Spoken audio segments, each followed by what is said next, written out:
That's when I just got to have my quiet time. Yeah, yeah. That's my Well, quiet if there are people who's always that, do it every night. and yeah, if they get rise up If I don't do it, I don't whatever rest. way, and they Yeah, can save yeah. you money. I actually slept all night last night without waking up. That's Oh, wow.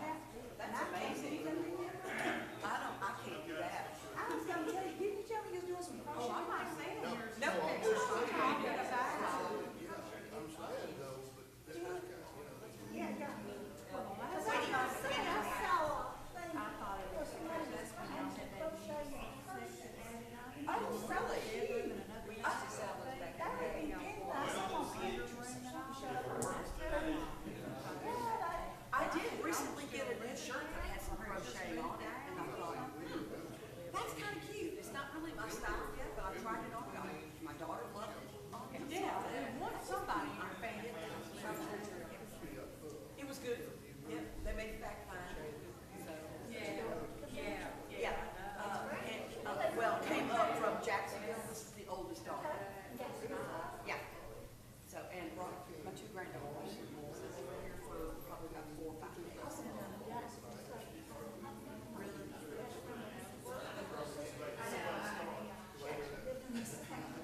You know, Gates community. Oh, really? But he didn't even hear her, but she did kind of get her. Yeah. And she was retired. Okay, it's time to begin. Find your respective pews. It's some good, it's a lot of good. We're in Luke chapter 9. Hopefully we'll finish this chapter today. Next week, Mark will be substituting for me in Bible class, and he's going to continue with Luke chapter 10, so there'll be some continuity there. Luke chapter 9.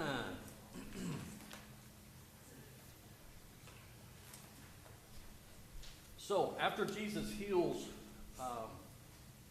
an individual, he then explains again what his purpose is, and he tells his disciples. And so look at, the verse actually starts in verse 43. He says, and all were astonished at the majesty of God. But while they were all marveling at everything he was doing, Jesus said to his disciples, let these words sink into your ears. The Son of Man is about to be delivered into the hands of men. But they did not understand the saying, and it was concealed from them, so that they might not perceive it, and they were afraid to ask him about this saying. There's a couple of interesting statements that are in this passage. So my first question is, what does it mean that his words or the meaning of them were concealed? That's the first question. So think about that. And then the second one is sort of similar to that. There's another statement that seems to make the same kind of thing. Well, I guess my question should be, why didn't they understand the saying? How was it concealed from them? And what is the idea that they did not perceive it? So there's three things. Now, he's already told them earlier the same thing. So, how was it concealed? What does that, how do you take that to mean? You don't know the whole meaning of it. Don't know the truth. Okay, they weren't able to comprehend the depth of what he's saying? Okay, Even though he told them to listen carefully, they still didn't understand. right. you look through the eyes of faith, or you look through the eyes of human thinking, and with human thinking, you will not understand the thing. Okay, so the difference of having eyes of faith, which is what Jesus criticized them about, and the others who were there, in the healing, old faithless generation. So eyes of faith comprehend. If you don't have faith or limited faith, I'm sure the disciples had faith, but this evidently took greater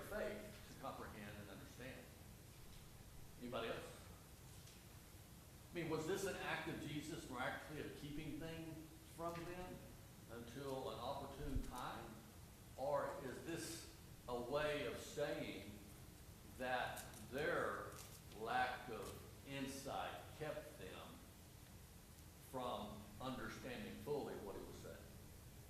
Was it a miraculous thing or a non-miraculous thing? I think it's the latter rather than the former. Why is that? I just feel like they're caught up in the moment, Yeah. and sometimes we do the same thing. Good things never gonna end. We don't realize what's coming. And I don't know if it was willful necessarily, or they just didn't understand. Because you've got to look at it, I feel like, reading it myself, if I want to put myself in their shoes, the Messiah is coming. This guy's plainly the Messiah. Peter's already acknowledged Right. that. He's going to deliver them from Roman rule. Uh-huh. That's going to be his deliverance. They're going to be delivered from Roman rule. So he's not going to die. He's going to have this ascension to power, I guess, is what, that's what I think. I don't know, you tell me if I'm wrong on that, but that's just what I think. So, what you're indicating, if you look at the context again, does it ever say that Jesus held this back from them or caused them not to understand? It doesn't, does it? Who tells you that, though? Who's telling us that? Luke is. Yeah, what were you gonna say? Aren't they still thinking it's gonna be a earthly kingdom? Yeah. They think that up until even after, the resurrection in Acts chapter 1. Are you now going to restore the kingdom? So, they didn't come to a full understanding until, I suppose, they were filled with the Spirit on the day of Pentecost. Why do you think that is, Scott? I mean, why do you think that it took them that long to, I mean, was it context that after his death and after his ascension, did they see it differently? Or, I mean, I'm just trying to understand what took them so long to make that leap and connect the dots, I guess. Well, I think, does anybody have an answer to that? Why do you think it took them so long? Because, I mean, at numerous occasions, he kind of laid it out to them, but they never Yeah, really, never really got it. they just couldn't grasp it. I'm just trying to figure out at what point or what, is there anything in particular that allowed them to be able to grasp it finally? I think they're human. I think that, I mean, I know it myself, sometimes I don't understand anything until I actually go through it. Mhm. And I can relate to what my mom. So, going through the experience or whatever it is helps you then, yeah, I understand now, right? Okay. Yeah. I think the primary reason they struggle is this was their view through the heritage of the Jews. I mean, that was the anticipation. I don't know of anyone except when Isaiah begins to talk about the suffering servant, Isaiah 52 through 55, 53 being the key one, that actually brings in this idea of the servant who suffers and dies on behalf of all people.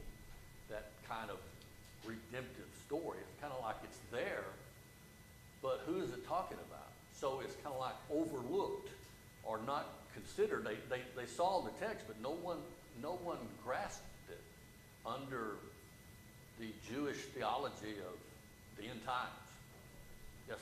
And still is, to this day.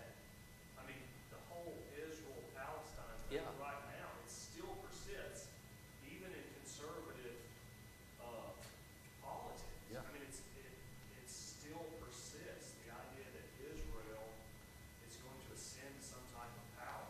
And I think when that's been inculcated in you from a child, we have the luxury of having the entire Bible. They don't have Right. that, the entire New Testament. They don't have that. And so I think it would be easy for them to have that viewpoint, that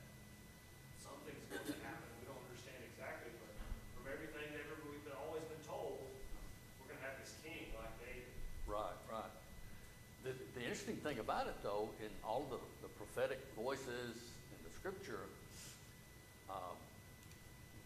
having the benefit of the New Testament going back, we can see what the prophets were really talking about.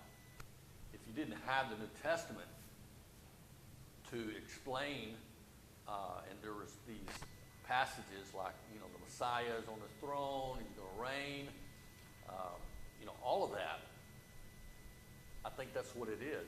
It's their legacy, their history, and it's so, as you said, inculcated in their, and fixated in our minds. It's like anything other than that is filtered out. And people are like that. I don't know how many times I have studied with individuals, and it's because of their upbringing and what's been inculcated and, what they've assimilated. It's very difficult. This is one of the challenges of leading people to the truth when they have a certain belief system. It's very hard to talk to premillennialists, and things that any skirmish that happens in Israel, the prophets of premillennialism come out. God's kingdom is coming, is about to be established. So I think that's the main reason. And it took, it's not that they couldn't, but remember there's a primary statement in Isaiah 6 concerning the eyes and the hearts of Israel. And it's used by Jesus in the New Testament several times to explain why they didn't understand, but not that they couldn't, because if they did, they would have returned and repented. You remember that? They have eyes that see, but do not perceive. They have ears that hear, but they do not understand. And it seems pretty clear that they could not understand the significance of what Jesus is saying, because they were afraid to ask. For one thing, which is kind of interesting or odd, I don't know, they asked him about other things, but he repeats this type of language all the time and conveying the purpose of why he came. So yeah, I think you're right. We see a lot of humanity in this particular scenario.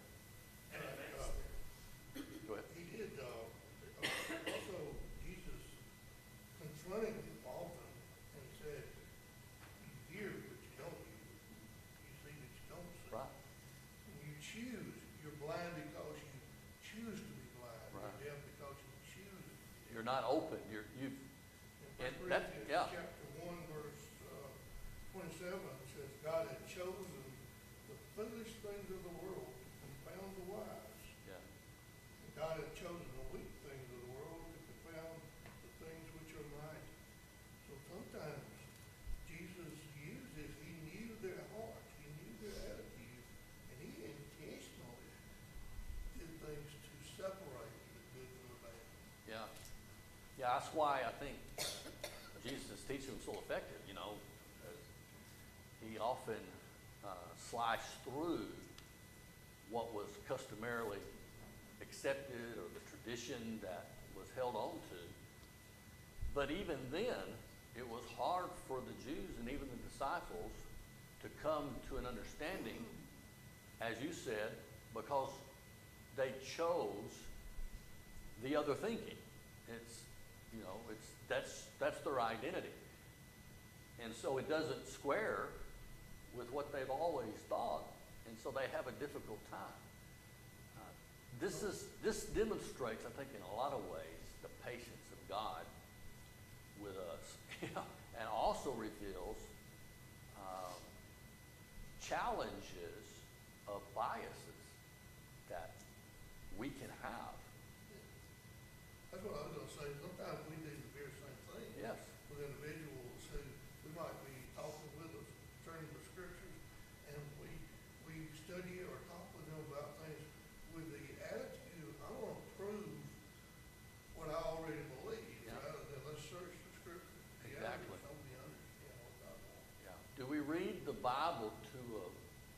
to affirm our current beliefs.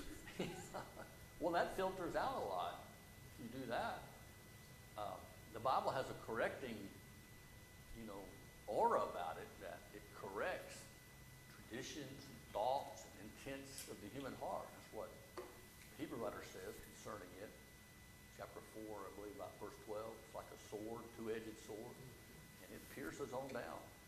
But if one is not open and one reads to be affirmed and not corrected or be exposed to the will of God, it can create biases, or you filter out, and you don't see what might contradict your particular view or what you believe about a certain thing. I mean, I've seen it in my growth as a student of the Bible, a preacher, man. Some things, I could not preach some early sermons. I could not do it because I was not understanding. But the Lord is patient, and I had brethren and elders who are patient and help grow you along. But you're right. It was the disciples' fault, not the Lord's fault. That's the intent I think Luke is emphasizing, because he just said it. And how do I know it's true? Because look what happens right after this. Hey, but Yeah. the amazing thing about this, though, too, again, the luxury of having the entire New Testament, when that light switch comes on, Oh my God. it's amazing. It is. I mean, Philip just sits down with a guy in a chariot and he's looking for water. It makes so much sense. They Yeah. understand completely. Paul is able to reason with these entire synagogues. And when that light switch comes on, they're like, oh, this is the one. Yeah. This is the one. I wonder at what point the Ethiopian had his aha moment, because when he's sitting in a chariot in Acts chapter 8, Philip goes up there, he's reading a scroll. And he happens to be reading Isaiah 53, what we know is Isaiah 53. And he asks Philip, who's he talking to, himself or some other prophet or whatever? And the Bible says that Philip began at that scripture and preached unto him Jesus, which is interesting. And as they're traveling along, I don't know at what point in the conversation, it must have got to, the need to be redeemed. And he says, look, here's water. Why would that become important? I've got to be baptized for the remission of my sins. So they stop and they go down into the water. It's not like he got a cup and got there. They went down into the water. He baptized him, and then they came up out of the water. And after that, Philip was called away, and the Ethiopian went on his way what? Rejoicing. So the light came on. And why do you suppose his light came on? What's the key to Acts 8 in the Ethiopian who's sitting in his chariot? I think it's because he opened his mind and his heart up to receive. Yeah. Because I think he was seeking truth. Yeah. He asked the question, who is the prophet talking about? I think that's the beginning, when we begin to seek and ask questions, to learn and understand God's way. It's a whole different thing. It's a whole different outlook. Because then you're in a situation to where, well, I always thought it was this way. I always did it this way. But it's not. I've learned. So we see again the immaturity. I mean, it's kind of like the disciples act mature sometimes, and then they act immaturely. And constantly Jesus is saying, where's your faith? You of little faith, oh faithless generation. Faith is not a stagnant thing. Faith is a matter of, it's a sphere of growth. It's not like when we come of faith and we believe and we obey the gospel that we truly understand the depth of faith, right? we've entered into it, but isn't there a sphere? I mean, it's just kind of, it grows. After you become a child of God, you're going to be challenged by all kinds of circumstances in life that will mandate faith. And so each time through these situations, we grow, and begin to understand it more fully. Yes? I think it evolves because as we go through life, it's tested different places, and you take the faith that you have for those circumstances, and then you apply it to other circumstances. So it's like you said, it just kind of layers on because you have different experiences, but some of them are applicable to others that faith got you through, so it's a point of reference for you going forward. Yeah, I like that phrase, layer on faith. Faith, Now, who was it that indicated that they're all excited as to what happened, the healing that occurred, okay? And they're amazed at these events. So, Dallas, was it you that indicated that people are caught up in the moment of this excitement? Well, what was the purpose of the healing? What does it ultimately teach and show?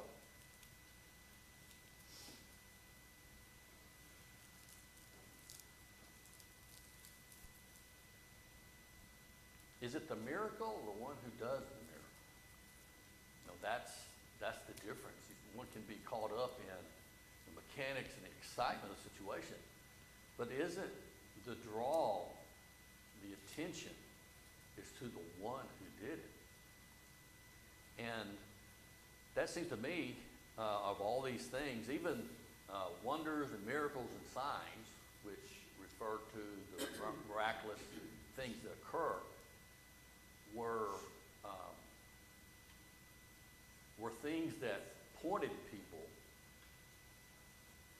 to the one who was performing that with the power.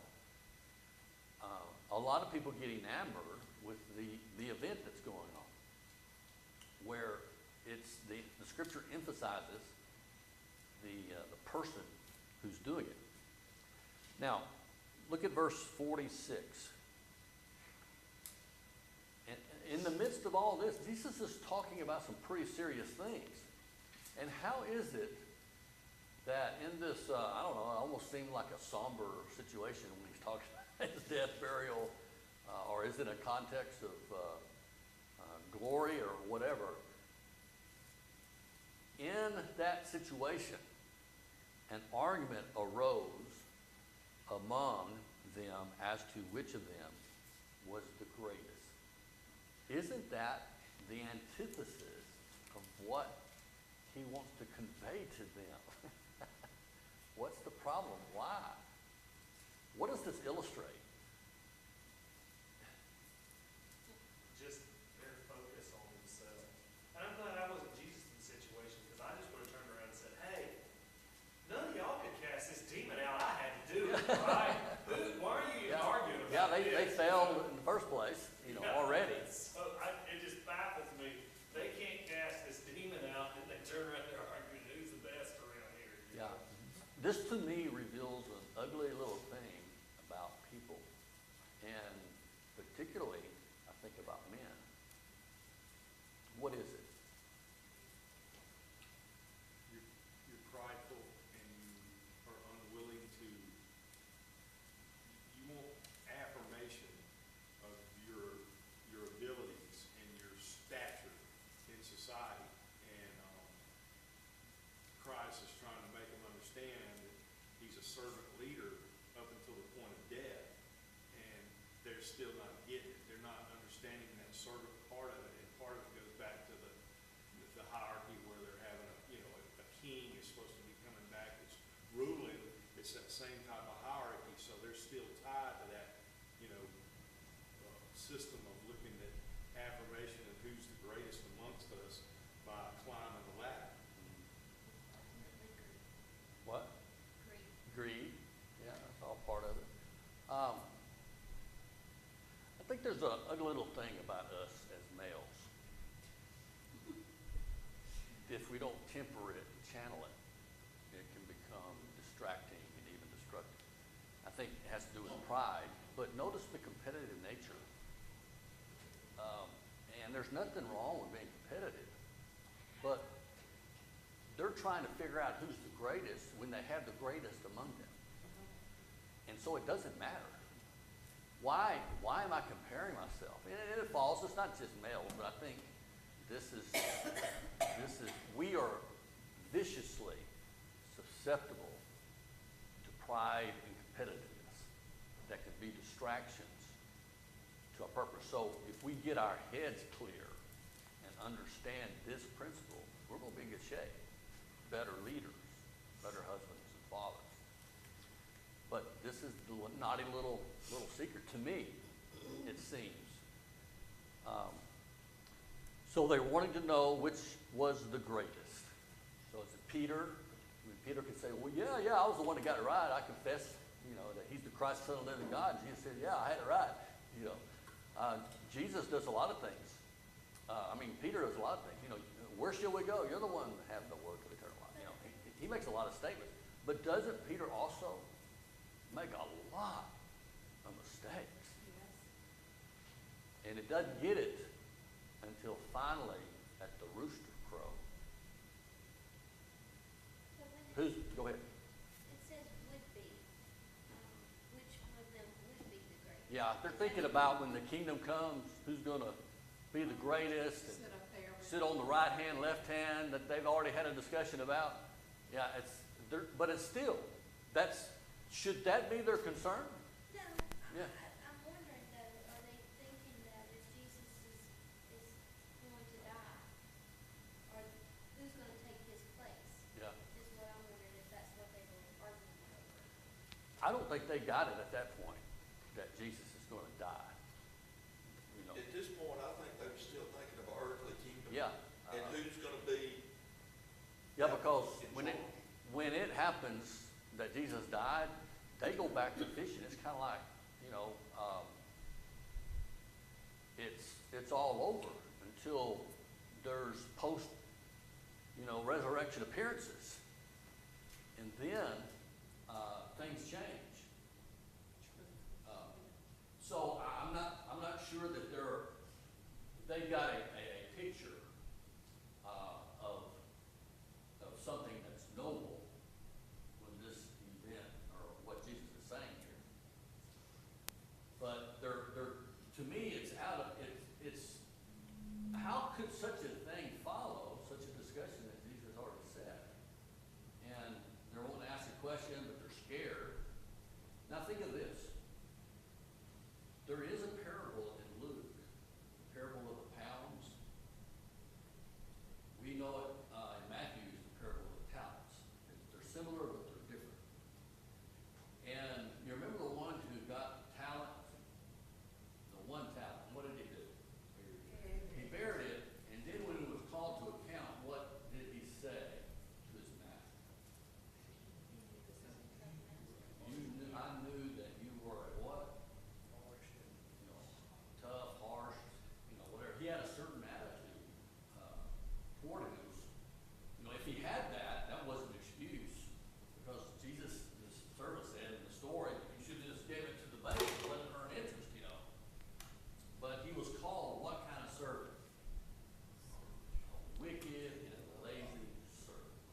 who's last.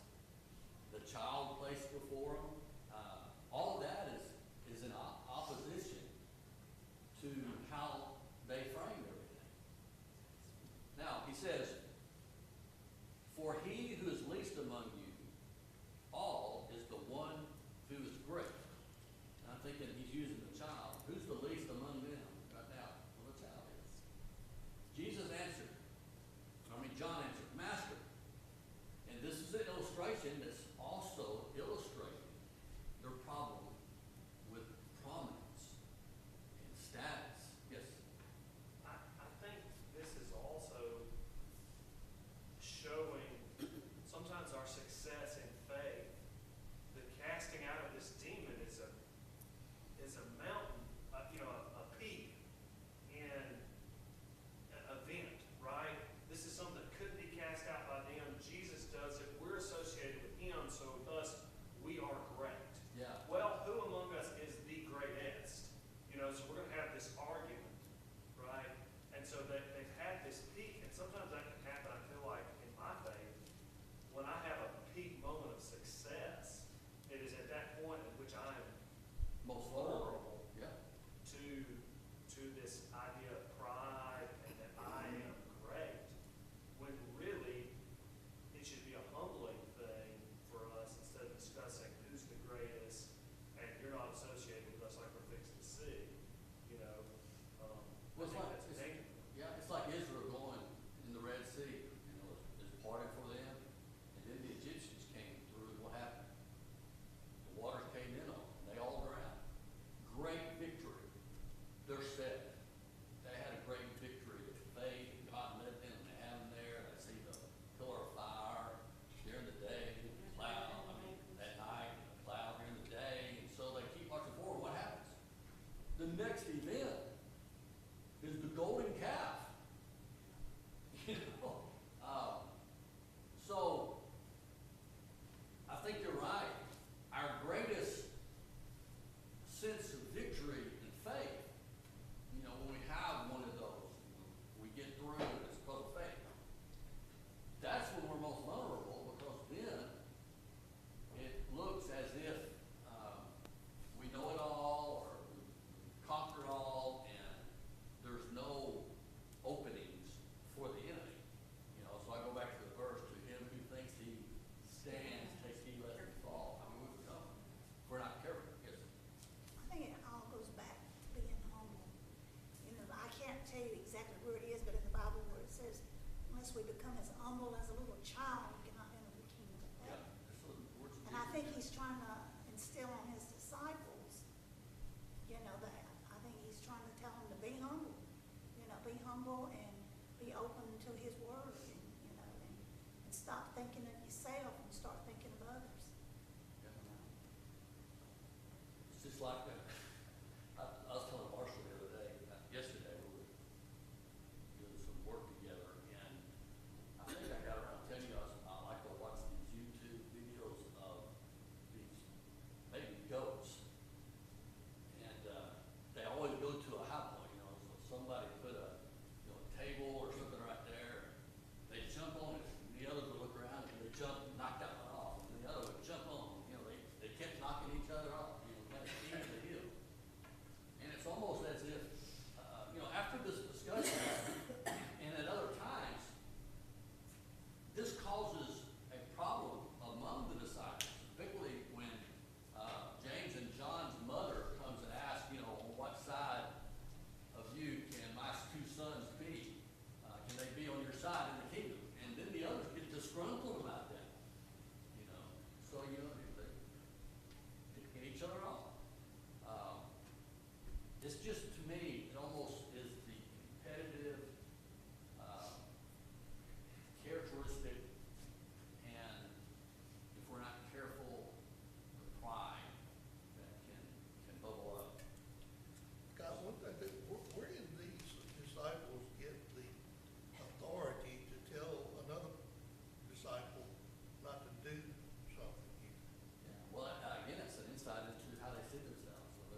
would they stop him? Because they said he was not one of them. Yeah, he's not one of them. What do you mean, one of them? What's the whole context of this? He's not one of us. Who's us?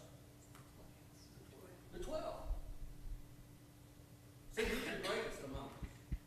So there began to develop an attitude about them that they were the safeguards of Jesus' teachings. And it was through them, you see, it's almost as if unless they affirmed the activities of another disciple of Jesus, then that activity is not, is in vain. They need to stop it. You can't do this. You're not a part of us. Pride. So again, the focus is on the 12 and their attitude. Who had their hand up? Yes. So, looking back, he says, just before, what you just read, the last thing, he said, for he who is least among you all will be great. So, he gave the child an example. The child's not one of the 12. So he's saying, all of you will be great. I mean, you teach, if I'm being received through your teachings, all of you will be great. I'm assuming that all the 72, everybody that teaches Christ will be great, so to speak. So don't get hung up about it. Right. And I think the child is illustrating the distance between them as grown-ups and apostles and a child that doesn't know him. He's the least. They would be the greater. He's the least. So he's using illustration. And Jesus saying, you got to turn around. To make yourself self-important is to become least. Well, like you were giving an example. As far as things, but to be humble is what makes you great. Yes. You're giving an example about the goats knocking each other off the Yeah, top. yeah. It's like, don't fight over that. You're all going to be great. Yeah, everyone. Yeah, I mean, That's in my kingdom. I mean, as far as you're thinking, it ought to be. So, Master, we saw someone casting out demons in your name. We tried to stop him because he does not follow us. For all what you're doing is good. But Jesus said to him, do not stop him, for the one who is not against you is for me. This is not saying, okay, we have open fellowship with, any religious group that talks about Jesus. It's not an affirmation of denominationalism. For one thing, there was no denomination in the first century, but there's always a tendency, if you're not careful. And I said, great. I said, all what you teach is important. Equally important, no matter Yeah. who's teaching. So you think, Scott, though, that they weren't able to cast out demons, and now. Isn't that funny? Yeah. That's the odd thing is earlier, Jesus said this kind can only be cast out by prayer. That's what Mark tells us. They couldn't do it. And then they got someone else that's a disciple of Jesus that evidently, we're not told everything, whether they were successful or not, but they're offended, Yeah. And it would be really fun if they were able to cast it out. They And won't the be- disciples could not do it because of a faithless generation. You see, it's just, the irony is just thick. As you said, when you read and see the development of how things go back. And this is, They want the exclusivity contract on miracles after Jesus is gone. isn't that what people desire? I don't know, it's just, I just read into human beings. They must have been successful at it though, because it didn't, I think they They would have didn't said, deny. they're trying to do that. These were, they already got this ego issue going on. I think they It's would the have. ego is, yeah. They've been trying. It hasn't been working. Maybe they need to pray a little more, and focus on their relationship with Jesus. I know Jesus selected them, but he selected fishermen. Okay. Not derogatory fishermen, but these are just common people, and they're growing, and you see how difficult it is for them to get where they need to be. They do get there, but it takes a while. Now, here's another episode to show you the attitude of the apostle. He says,